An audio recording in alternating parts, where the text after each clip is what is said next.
ഇന്നൊരു off day ആയതുകൊണ്ട് എന്തെങ്കിലുമൊക്കെ ഒന്ന് കുക്ക് ചെയ്യാമെന്ന് വിചാരിച്ചിട്ടാണ് അടുക്കളയിലെത്തി കേട്ടോ. ഫ്രിഡ്ജിൽ ബീഫ് ഇരിക്കുന്ന കാര്യം അപ്പോഴാണ് ഓർമ്മ വന്നത്. നെയ്ച്ചോറും ചിക്കനും ബീഫും അതായിരുന്നു പ്ലാന്. ആദ്യം ചിക്കൻ നന്നായിട്ട് കഴുകിയിട്ട് മാറ്റി വെച്ചു. ഇനിയാണ് പണി. സവാള അരിയണം.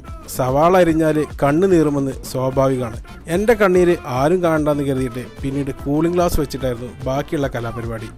എല്ലാം കൂടെ കുക്കറിലേക്കിട്ട് മസാലപ്പൊടികളൊക്കെ ചേർത്തിട്ട് ചിക്കൻ ഇട്ട് നല്ല രീതിയിൽ മിക്സ് ചെയ്ത് 2 വിസിലടിച്ച ചിക്കൻ കറി റെഡിയായി. ഭംഗിക്ക് വേണ്ടി ക്യാപ്സിക്കവും മല്ലിയിലയും കൂടി ചേർത്താൽ സംഭവം സെറ്റായി. ചെമ്പിലേക്ക് നെയ്യും സൺഫ്ലവർ ഓയിലും സ്പൈസസും കുറച്ച് സവാളയൊക്കെ ചേർത്തിട്ട് ഉപ്പും നാരങ്ങനീരും വെള്ളം ചേർത്ത് തിളപ്പിച്ചെടുക്കണം. തിളച്ച വെള്ളത്തിലേക്ക് കഴുകി വെച്ച അരിയും മല്ലിയിലയും ചേർത്ത് ഇളക്കി ചെറുതായിട്ടൊന്ന് വേവിച്ചെടുക്കണം. പകുതി വെന്ത് കഴിഞ്ഞാൽ ഇതേപോലെ ഫ്രൈഡ് ഓനിയനും നെയ്യൊക്കെ ചേർത്തിട്ട് ദമ്മിട്ടെടുത്ത നല്ല അടിപൊളി നെയ്ച്ചോറും റെഡിയായി. നാട്ടിൽ നിന്ന് കൊണ്ടുവന്ന ബീഫ് ചട്ടിയിലിട്ടൊന്ന് ഫ്രൈ ആക്കുന്നതോടെ നല്ല ബീഫ് ഫ്രൈയും ചിക്കൻ കറിയും നല്ല അടിപൊളി നെയ്ച്ചോറും സെറ്റായി.